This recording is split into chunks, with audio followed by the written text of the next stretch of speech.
So guys, it's Keith Kelvis, and I want to show you this water-fed pole setup at Detroit Sponge. I'm actually here right now, and Mike, the owner, put together this kit, and he's calling it the Keith Kit, which is awesome. DetroitSponge.com. We're here right now, and this right here is called the Unger Hydropower System. It's got 2 DI resin bags inside of it.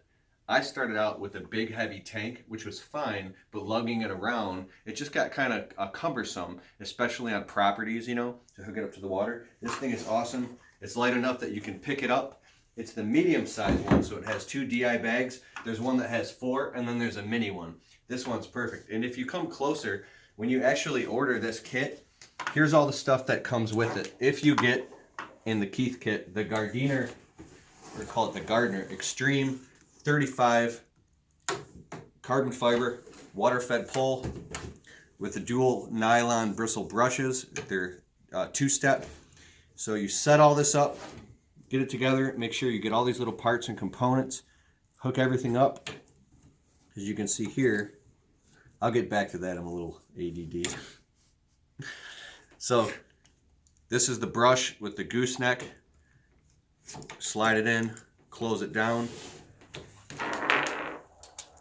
You get the tube right here for the pure water. Run it up through the pole, out this connector right here. Then there's your quick connect. Then on this side, as it comes into the power system, this hooks up to your spigot, the water supply, or a garden hose, right? And this connects directly to the bottom of the hydropower unit. Make sure you click it all the way on. Here's your on-off valve. And then also kind of make sure you take this off after each use, because I broke mine because I left it hanging off the edge and it slid around, so just make sure. So you hook that up, the water flows through the DI bags and out the top, and there's another quick disconnect here that, see the hose, hooks up all the way in here with the pressure fitting so it doesn't leak, and then you hook it on like this, like that.